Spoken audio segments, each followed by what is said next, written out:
Kur të gjithë prisnin se 2025 do të mbyllej me dosjen më të bujshme, atë të zëvendës kryeministres Belinda Balluku, SPAK dhe gjykata e posaçme dolën me dosjen tjetër të fortë. 8 masa sigurie të kërkuara për një nga aferat e konsideruara më të rënda, ajo që lidhet me dosjen e Akshit, i njohur gjatë si Agjencia Kombëtare e Shoqërisë së Informacionit, dhe Ergys Agasin, i etiketuar nga Arben Ahmetaj si koordinatori në hije mes pushtetit politik dhe pushtetit të krimit. 8 persona të akuzuar, veçanërisht për organizat kriminale, ku nëpërmjet nënshtrimit, friksimit, pengmarrjes apo kompromisit synonin dhe kishin shtënë në duar tenderat qindra milionësh të Akshit, në role dhe detyra të ndryshme si individ, kompani private apo në pozita drejtuese institucionale shtetërore, sipas SPAK. Ata kishin ngritur një skem të konsoliduar për të marrë çdo gjë dhe për të mos lënë asgjë.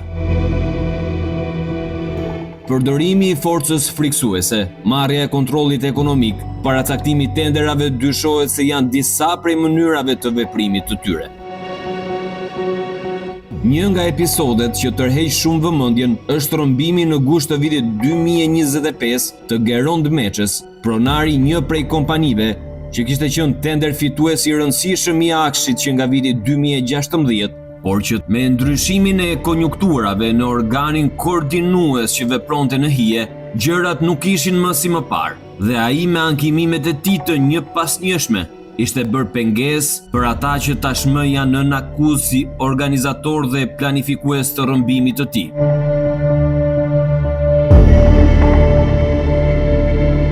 Rrëmbimi i tij dyshohet se u bë me qëllimin për hapjen rrugë nëpërmjet tërheqjes që këto tendera të vitit 2025 t'i gëzonin grupi Ermal Beqirit dhe Ergys Agasit.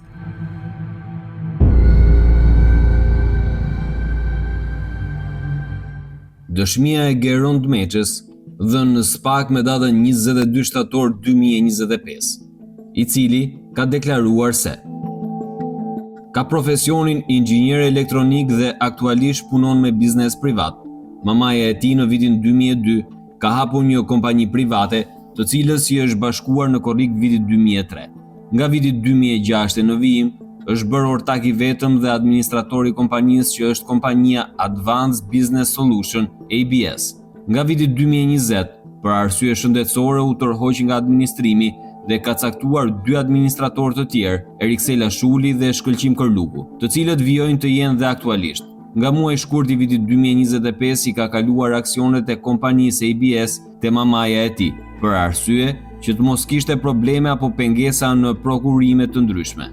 Kompania ABS ka aktivitet kryesor ofrimin e shërbimeve në fushën e teknologjisë së informacionit, punon dhe me sektorin privat dhe me sektorin shtetëror, që nga viti 2016 pothuajse çdo tender në fushën e teknologjisë dhe informacionit zhvillohet nga Akshi, Agjencia Kombëtare e Shoqërisë së Informacionit, me pak përjashtime, si për shembull ato tenderime që kanë të bëjnë me fushën e sigurisë dhe mbrojtjes, pra ato të Ministrisë së Mbrojtjes, SHISH, disa të Ministrisë së Brendshme si dhe institucionet e pavarura. Lidhur me këto tenderime apo procedura, bën me dije se së fundmi dhe konkretisht nga janari vitit 2025 e deri në korrik të vitit 2025, kompania ABS është ankimuar në gati 20 procedura prokurimi në të cilat ka marrë pjesë, kryesisht Akshi, por dhe institucionet të tjera si KLG, UKT e tjerë. I kujtohet se disa nga këto procedura janë ndihma ekonomike, që është procedura për software dhe hardware për sigurimet shoqërore, biletimi që është sistemi i menaxhimit të biletave për muzet, software për policinë, që ka të bëjë me menaxhimin ekonomik të programit për policinë e shtetit, update dhe mirëmbajtjet e softwareve të menaxhimit të thesarit të shtetit, menaxhimi për çështjet gjyqësore, 2 procedura të Ministrisë së Brendshme, 2 procedura të Ministrisë së Bujqësisë, 2 procedura të Drejtorisë së Përgjithshme të Burgjeve. Këto procedura të ankimuara mund të aksesohen dhe në faqen e APP-s dhe KPP-s, Komisionit të Prokurimeve Publike. Lidhur me këto, deklaruesi pohon se me datën 12 gusht 2025 ka qenë në shtëpi deri rreth orës 10:30 minuta paradite për shkak të një bisede telefonike pune. Më pas, ka dalë nga banesa e tij. Ka patur me vete çantën e punës e markës Montblanc ngjyrë zezë, pak e dëmtuar tek doreza, me laptop Lenovo brenda, po ashtu një çantë dore ngjyrë zezë, në të cilën kishte brenda 2 palë çelca të mjeteve të tij, çelcat e zyrës e të shtëpisë, një mbajtëse kartash krediti, si dhe aparatin celular Samsung Galaxy. Kur ka dalë nga pallati ku banon, duke u drejtuar tek makina e tij që ka qenë e parkuar në krah të pallatit, ka hapur nga distanca bagazhin e makinës, ka vendosur çantën e shpinës dhe çantën e dorës dhe në atë moment është afruar një automjet Forestrat Range Defender ngjyrë zezë me fenelina policie me targa shqiptare, të cilat në ato momente nuk i ka fiksuar, por më vonë ka parë që targat e këtij mjeti janë AC 121 JJ. Ndërkohë që makina ka lëvizur drejt tij, ai ka fiksuar një person jashtë makinës, i cili e ka thirrur në emër Gerond Meçe. Ky person kishte këto karakteristika: i gjatë rreth 175 cm me trup mesatar, me flokë të zeza të drejta të shtrira poshtë, pa mjegër, i veshur me uniformë ngjyrë blu, me krah të gjata, si dhe jelek ngjyrë e verdhë me mbishkrimin BKH, Byroja Kombëtare e Hetimit. Nuk ka dalluar shenja të veçanta në pamjen vizuale të tij. Ky person i thotë: "Jemi spaku, duhet vish me ne." Hyr në makinë. Në atë moment ka besuar që është spak dhe është bindur pa krijuar pa kënaqësi apo rezistencë për shkak se ishte në oborrin e pallatit të tij. Në këtë moment nga dera mbrapa ka dalë një person i dytë i cili i ka hapur vendin për të futur brenda. Nuk ka qenë as ky i maskuar në fytyrë, por ishte pak si i shëndosh, veshur me blu si ato të policisë sipas perceptimit të deklaruesit. Më pas ka parë brenda në makinë që ky person ka patur të veshura xhinse të zeza. Në momentin kur e ka thirrur në emër personi i parë, deklaruesi ka shtypur butonin e bagazhit të makinës, i cili automatikisht ka filluar të mbyllet. Në këtë kohë kur po mbyllej bagazhi, është futur te sedilja mbrapa në mes të automjetit Defender. Në atë moment ka hyrë dhe personi i tretë në makinë nga krahu i majt i tij, i cili kishte veshje të njëjtë me personin e dytë, me xhinse të zeza dhe me blu si ato të policisë, i shëndosh por pa maskë, fytyrë rrumbullakët, të cilin është në gjendje ta identifikojë lehtësisht. Dy persona që kanë qenë mbrapa me Gerondin, personi 2 dhe personi 3, kanë qenë me tatuazhe. Personi i dytë ka patur tatuazh në pjesën e jashtme të dorës së djathtë, midis gishtit të madh dhe gishtit tregues, tatuazh me formë si ajo e gërmës B në krahun e kundërt, e pambyllur plotësisht dhe diku nga mesi kishte një pikë. Personi i tretë në parakrahun e dorës së majt ka komplet parakrahun tatuazh bardhëzi. Ka dëgjuar që shoferi i cili ishte me maskë i flet personit të parë duke i kërkuar që të merrte 2 çantat e Gerondit nga bagazhi i makinës.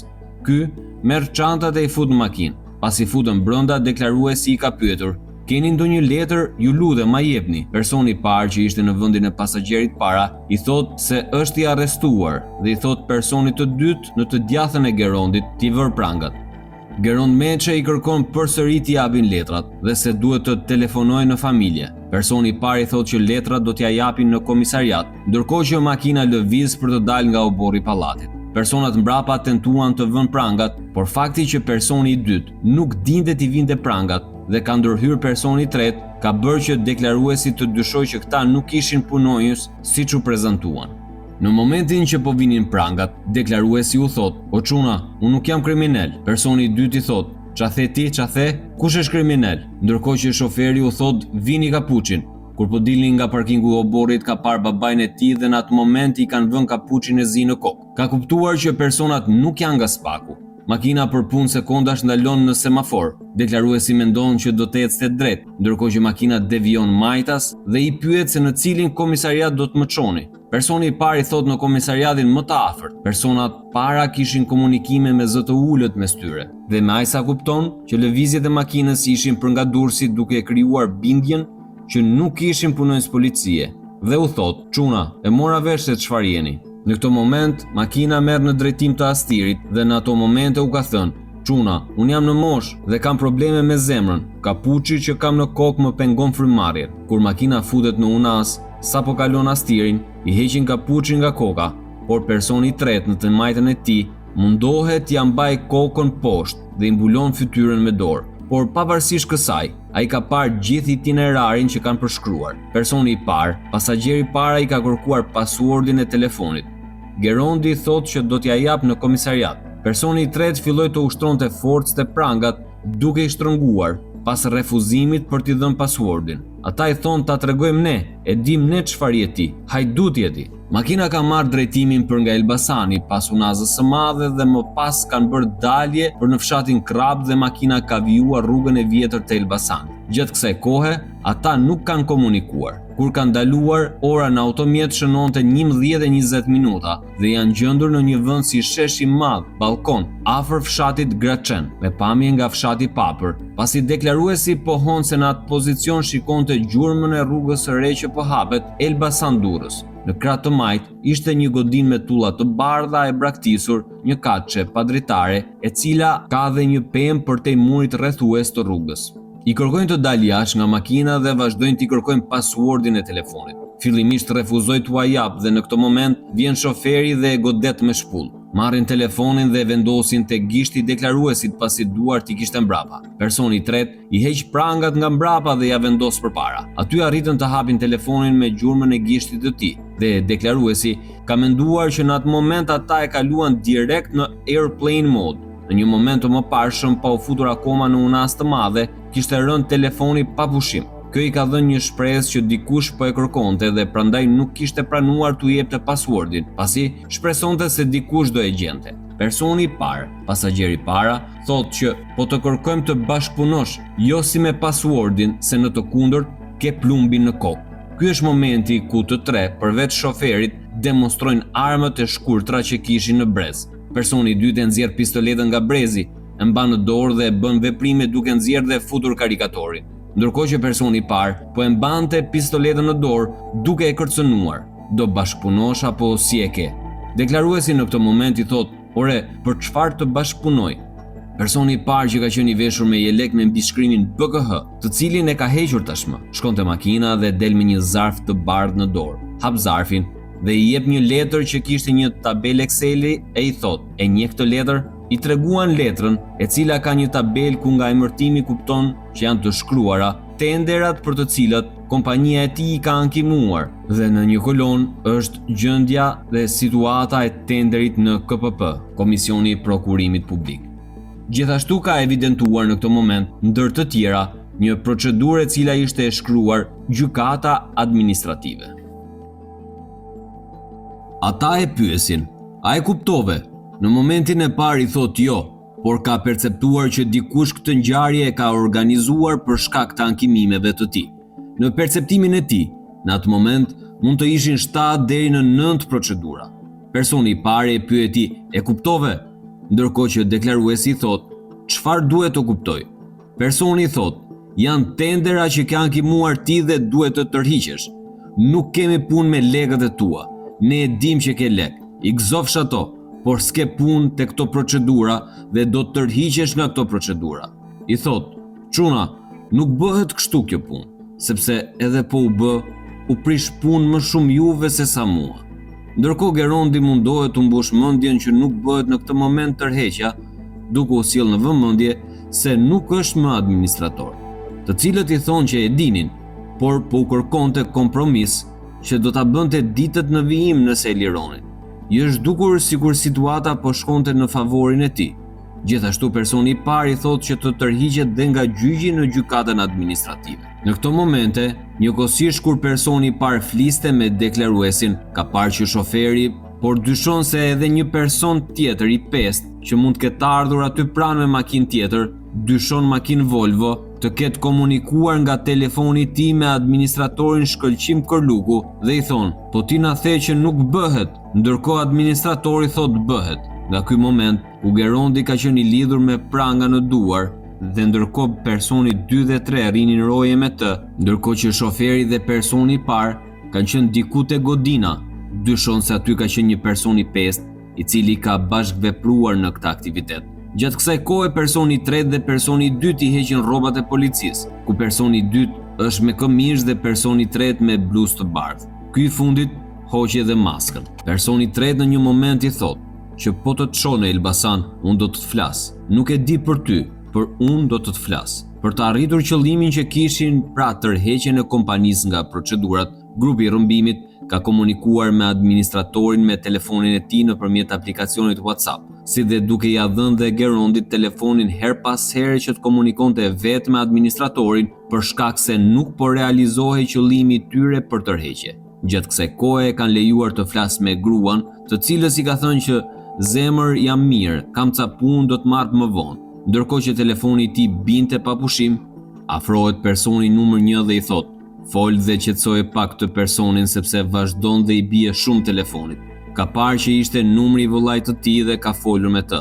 Vëllai i thotë: "Ku je? Jam shumë i shqetësuar." Deklaruesi i thotë: "Nuk ke pse të shqetësohesh, por fol me administratorin, Mimin." Gjatë kohës që ka qëndruar me personin 2 dhe personin 3, ka bërë biseda të ndryshme dhe ka mësuar se personi i tretë sapo ishte bërë baba me vajzë, ndërkohë që kishin dialekt të theksuar Elbasani, gjë të cilën e kupton shumë mirë pasi është vetë nga Elbasani, pavarësisht faktit që ato mundoheshin ta fshinin si fakt. Gjithashtu të njëjtën gjë ka konstatuar nga e folura edhe për personin 1, që ishte nga Elbasani. Ndërkohë që po prisnim në automjet me personin 2 dhe personin 3, ata e pyesin: "Sa zgjat kjo procedurë?"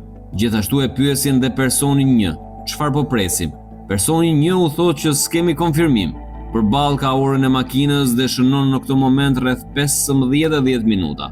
Në një moment tjetër, personi i tretë shkon drejt bagazhit të makinës. Aty afrohet personi 1, i cili i thotë që në polici nuk ka denoncim. Rreth orës 16:20 minuta, futen në makinë të gjithë në pozicionet siç ishin në fillim dhe marrin rrugën për të nisur drejt Elbasanit në rrugën e vjetër. Këtu, pasi i thot shoferi i kanë hequr prangat dhe shoferi thot: "Po hap syt, po shikon ku je." Deklaruesi i thot: "E di shumë mirë se ku jam, se jam nga Elbasani dhe këtu jemi në Graçen." Gjatë rrugës kanë përdorur sirenën e policisë për të parakaluar. Makina futet në drejtim të fshatit Shion, ndërkohë që personi i parë është duke folur me telefon me dikë, i cili i tha që të ndryshojë itinerare ta kthejnë në rrugën nacionale. Makina u kthye dhe e lan rreth 200 metra afër rreth rrotullimit të parë që futesh për në autostradën Elbasan-Tiranë. Në momentin që po e linin, shoferi i thot: "Nuk dua probleme nga ty, nuk dua denoncime nga ty. Në të kundërt, do të vrasim ty, grua, motor, nën, se bab nuk keti." I japin mbajtsen e kartave të kreditit dhe syzet e diellit dhe i premtuan se do i sjellin gjërat e tjera te recepcioni i qendrës së biznesit ku ka zyrën, pra çantën e shpinës me laptop Lenovo, çantën e dorës dhe telefonin. Sqaron se këto sende nuk ja kanë sjell akoma. Ka zbritur dhe ka dalë në rrugë nacionale. Është drejtuar drejt rreth rrotullimit tjetër të Bradasheshit, ku ndodhet karburanti. Rastësisht duke pritur për makina të rastit apo autobus, ka kaluar një makinë e zyrës së tij me shofer inxhinierin Jorgis, i cili kishte qenë për punë në Berat. Nuk i ka treguar asgjë, por e ka sjell në Tiranë deri te Toptani, ku ka shkuar në zyrën e tij. Aty ka marrë vesh që familja kishte kuptuar që ai mund të ishte rrëmbyer dhe po prisnin orën 18 për të bërë denoncim, pasi kishin shkëputur kontaktet që nga ora 15. Më herët baba i tij ka shkuar në shtëpi dhe i ka thënë gruas dhe nënës: "Më duket se Gerin e kanë arrestuar." Gruaja ka filluar dhe ka tentuar që ta marrë në telefon. Pastaj babai ka njoftuar vëllain, i cili ka shkuar dhe ka parë pamjet filmike të ngjarjes, të cilat i ka marrë në USB dhe ka identifikuar targat e makinës. Më pas vëllai ka shkuar në të gjitha komisariatet e policisë për të pyetur nëse ishte shoqëruar. Ka shkuar dhe në SPAK për të pyetur për shoqërimin apo ndalimin e tij dhe për shkak se nuk ka marrë asnjë informacion ka dyshuar në rrëmbimin e Gerondit duke i rënë telefonit të tij pa pushim. Është kthyer në zyrë dhe ka mësuar se ishte bërë tërheqje për më shumë procedura se ato që i treguan në tabelën e Excelit grupi që e mori me makinë.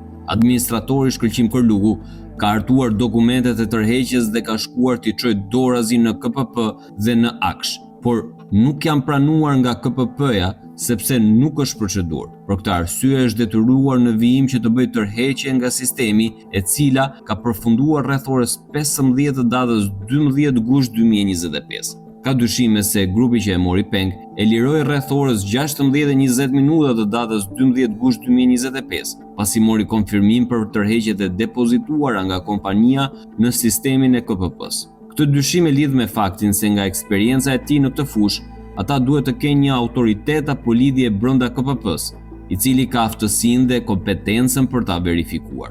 Dyshon se ky person quhet Kreshnik Ternova me detyrë antar i KPP-s. Të dyshim e lidh me faktin se Kreshnik Ternova ka lidhje me shtetasin Ermal Beqiri dhe janë parë bashkë te restorant Markata e Peshkut te Pazari i Ri.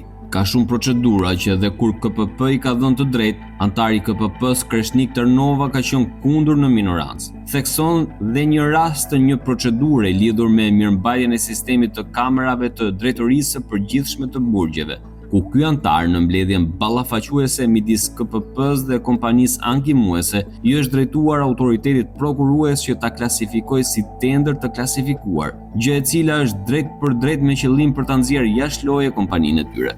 Geron Meçe shton se të nesërmen e rrëmbimit, shoqëria ABS ka bërë kërkesë për pezullimin e njoftimit të tërheqjes pranë KPP-s dhe Akshit, me argumentimin se janë hakeruar një ditë më parë. Pavarësisht se kanë kërkuar pezullimin e njoftimit të tërheqjes, KPP në kundërshtim me ligjin ka marrë vendim me datën 13 gusht 2025 për mospranimin e pezullimit të njoftimit të tërheqjes. Pavarësisht se nuk ka patur kohë që ta fuste në rendite, pra ta përgatis 24 orë përpara. Më pas kompanisi ka ardhur njoftimi ku firma elektronike është bërë me datën 15 gusht dhe jo me datën 13 gusht, si dhe në bazë të ligjit KPP vihet në lëvizje me kërkesë për tërheqje dhe jo me njoftim për tërheqje si në rastin e tyre. Çdo procedurë e tij e ankimuar në KPP zgjat më shumë se 2 muaj dhe mendon se bëhet qëllimisht pasi asnjë procedurë nga aplikantët e tjerë nuk zgjat kaq shumë. Dyshon se personi që ka organizuar rrëmbimin në shtetasi Ermal Beqiri. Arsyeja pse e thot me bindje është sepse pas çdo procedure të tillë qëndron një nga kompanitë e tij ose kompani që janë të lidhura me të.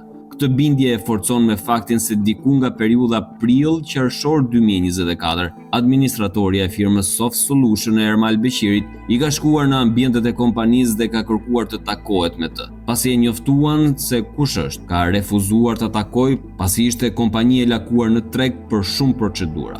Në momentin që stafi i tij ka komunikuar që nuk do e takojë, ajo në dalje sipër ka thënë që kështu do të vazhdoni ju të bashkëpunoni me ne. Pas kësaj kanë filluar problematikat e kompanisë lidhur me bllokimin e procedurave me Akshin. Këtu përmend një procedurë me hardware e Akshit që është futur bashkë me kompaninë Infosoft, e cila u zhvillua 2 herë dhe u anullua pa shkaqe të arsyeshme.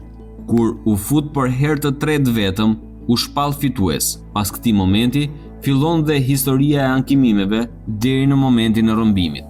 Në kohën e rrëmbimit, ka dëgjuar nga rrëmbyesi që nuk është bërë denoncim në polici. Arsyeja e mosbërjes së denoncimit në polici lidhet me faktin që nëndrejtori i policisë së Tiranës, Erion Ismaili, kohë më parë nëpërmjet një personi që për momentin nuk i kujtohet, në janar dhe shkurt vitit 2025, i kishte kërkuar që të qëndronte sa më larg nga Akshi. Rastësisht, portieri i zonës në rrugën e RTS rreth muajve prill-maj 2025 duhet të dërgonte një letër një kompanie sigurimesh te Aba Tower dhe ndërkohë që letrën ja refuzojnë atje, postieri e merr në telefon e i thotë që ka një letër për të.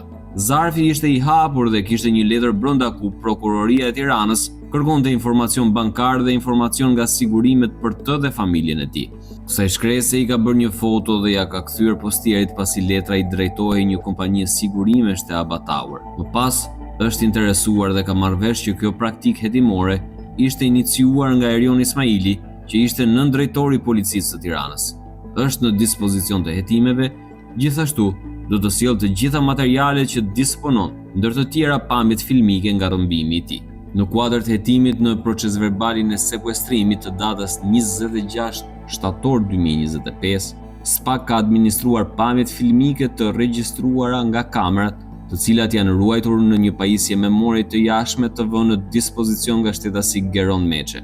Nga këshirja e tyre konstatohet se njëra nga kamerat regjistron pamje në një rrugë kalimi mjetesh, një trotuar dhe në krahun tjetër disa automjete të parkuara. Pamjet janë të shoqëruara dhe me datën dhe orën e regjistrimit, të cilat janë të shfaqura në pjesën majtas lart ekranit.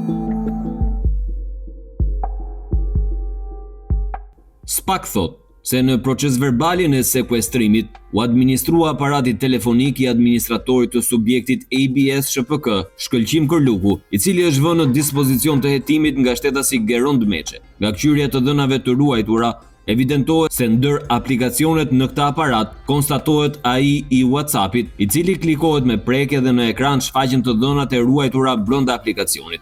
Ndër këto të dhëna vihen re komunikime të kryera me kontaktin Geri ABS.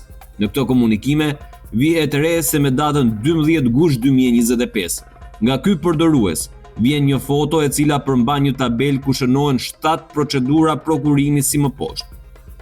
Biletimi qendror online për muzet dhe sajtet e trashëgimisë kulturore, në proces shqyrtimi. Loti 6 kompjutra, proces shqyrtimi. Përmirësimi dhe integrimi i sistemeve të menaxhimit të informacionit për ndihmën ekonomike, personat me aftësi të kufizuar dhe shërbimit social në proces shqyrtimi. Përmirësimi i sistemit financiar dhe inventarizues për policinë e shtetit për drejtorinë e përgjithshme të policisë. Refuzuar ankim në gjykat. Përmirësimi i sistemit të thesarit në proces shqyrtimi. Sistemi Enterprise Service Bus në proces shqyrtimi. Sistemi integruar i menaxhimit të çështjeve gjyqësore në proces shqyrtimi. Sipas SPAK, në orën 13:33 konstatohet një komunikim tjetër nga i njëjti përdorues me përmbajtjen si më poshtë. Duhet më u tërheq akshi, hyrje daljet e IEVP-ve, infrastrukturat e doganave, menaxhimi i proceseve, shko, kadastra vreshtit, licenca AZT.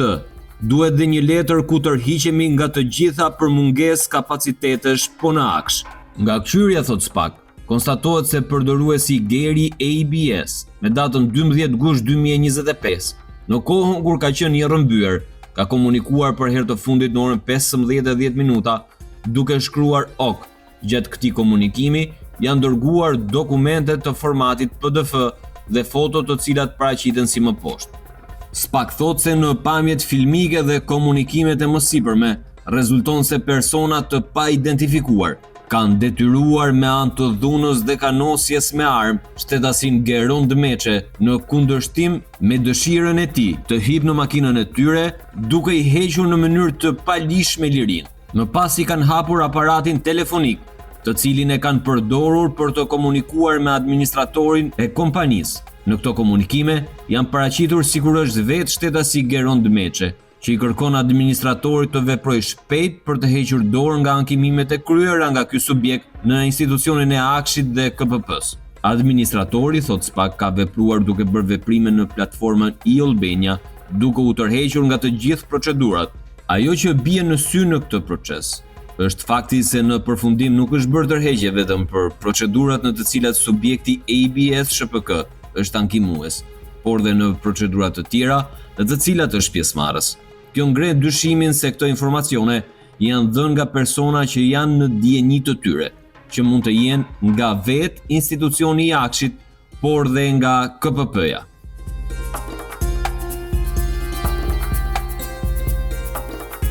SPAK thot se nga analizimi i dokumentacionit të procedurave të prokurimit bën të besohet fakti se heqja dorë e këtij shtetasi nga ankimimet e bëra pranë KPP-s do t'i krijonte lehtësira të konsiderueshme shtetasëve të sipërpërmendur, Ermal Beqiri dhe Ergys Agasi, me qëllim vijimin e aktivitetit kriminal në fushën e prokurimeve publike, aktivitet i cili ishte pezulluar në disa raste për shkak të ankimimeve të bëra pranë KPP-s nga shoqëria Advanced Business Solution ABS. Gjithashtu nga deklarimet e shtetasit Geron Dmeçe, janë njohur me faktin se shtetasi Erion Ismaili, me detyrë zëvendës drejtori i përgjithshëm i drejtorisë së policisë Tiranë, i ka kërkuar të rrijë larg Akshit. Fakt ky, i cili përputhet gjithashtu, thot SPAK, dhe me rezultatin e pamjeve të kqyrura në zyrën e shtetasit Ergys Agasi, ku këta të fundit kanë lidhje shoqërore dhe interesa të përbashkët. Nga kqyrja e pamjeve filmike të sekuestruara në zyrën e Ergys Agasit, evidentohen shumë takime mes tij dhe shtetasit Erion Ismaili për të ilustruar modus operandi, mënyrën e veprimit të Ergys Agasit. SPAK thot se sjell në vëmendje se nga hetimet e kryera rezulton gjithashtu se Ergys Agasi në një komunikim të datës 6 mars 2019 me Alqi Bllakon, lidhur me një situatë në të cilën dyshohet se shtetasi Damian Gjiknuri ishte bërë pengesë lidhur me përfitimet e palishme të tyre, ku nga përmbajtja e kësaj bisede evidentohet se personi me emrin Labi është shtetasi Elgerti Bixha, për të cilin Ergys Agasi do ta emërojë si administrator në një shoqëri private, e cila ka fituar një koncesion me ministrinë e drejtuar në atë kohë nga Damian Gjiknuri, i cili pretendohet se është bërë pengesë për realizimin e këtyre përfitimeve të palishme nga ana e shtetasve Ergys Agasi, Elgerti Bixha dhe Alçi Bllako. Në këtë komunikim, konkretisht në mesazhin e datës 6 mars 2019, Ergys Agasi shprehet se do fusim çunat pastaj. Çka nuk kupton faktin sa i përdor lidhjet e tij me persona me rrezikshmëri të lartë shoqërore për të hequr këto pengesa. Kjo rrethan lidhet dhe me pengmarrjen e Geron Dmeçës, pasi ai gjithashtu si në rastin e Damian Gjiknurit kishte krijuar pengesa nëpërmjet ankimimeve të shumta pranë KPP-s për procedurat e prokurimit të zhvilluara pranë AKSH, duke nënkuptuar faktin se mënyra e veprimit të këtij grupi kriminal është e njëjtë. Në vijim të këtij arsyetimi, dyshimi i arsyeshëm në ngarkim të Ergys Agasit si organizator dhe pjesëmarrës i pengmarrjes së Geron Dmeçës përforcohet dhe nga fakti se automjeti i përdorur për kryerjen e pengmarrjes rezulton të jetë në pronësi të subjektit Merkaj 3 SHPK, në pronësi të shtetasit Endri Merkaj. Prokuroria e posaçme thotë se nga burimet e hapura është verifikuar fakti se Endri Merkaj së bashku me vëllain e tij Klajdi Merkaj janë lidhje me interes të shtetasve Arjan Ormenaj dhe Arben Lamçe, pjesë e grupit kriminal Çopja në Elbasan. Gjithashtu, gjatë kontrollit banesës së Ergys Agasit, janë gjetur dokumenta me interes për hetimin. Nga hetimi i veprimtarisë së dy kompanive, rezulton se faturimet e kryera nga EA Solution SHPK në pronësi të Ergys Agasit, në drejtim të 3 subjekteve të tjera, janë fiktive me qëllim përfitimin e parave që rrjedhin nga procedurat e prokurimeve të paracaktuara nga grupi kriminal. Ky fiktivitet, thot SPAK, konstatohet në faktin se subjekti EA Solution SHPK nuk ka ambiente për realizimin e aktivitetit të biznesit, por përdor ambientet e Soft Solution SHPK në pronësi të Ermal Beqirit. Punonjësit e deklaruar në emër të këtij subjekti janë rekrutuar nga punonjës të burimeve njerëzore të subjektit Soft Solution dhe nuk kanë patur asnjëherë kontakt me administratorin e subjektit EA Solution. Nga ana tjetër, kjo e fundit nuk ka kryer asnjë veprimtari dhe nuk ka asnjë dieni lidhur me kontraktimin e punëve që merret nga subjektet e tjera. Gjithashtu në deklarimet e shtetasit Andis Papa dhe Gzim Hoxha, thuhet se ata kanë kontraktuar shërbime në EA Solution nëpërmjet Ermal Beqirit, i cili ka drejtuar tek ky subjekt. Pra, thot SPAK, të gjitha aktivitetet drejtohen nga Ermal Beqiri dhe Ergys Agasi me qëllimin përfundimtar, përfitimin e palishëm të fondeve të marra nga kontratat publike me institucionin e AKSH-it. 6 veprat penale për të cilat akuzohen personat nën hetim janë: shkelja e barazisë së pjesëmarrjes në tendera apo ankande publike, konkurrenca e palishme nëpërmjet dhunës, heqja e palishme e lirisë e kryer në formën e veçantë të bashkëpunimit atë të grupit të strukturuar kriminal. Grupi strukturuar kriminal, kryerja e veprave penale nga organizata kriminale dhe grupi strukturuar kriminal, pastrimi i produkteve të veprës penale.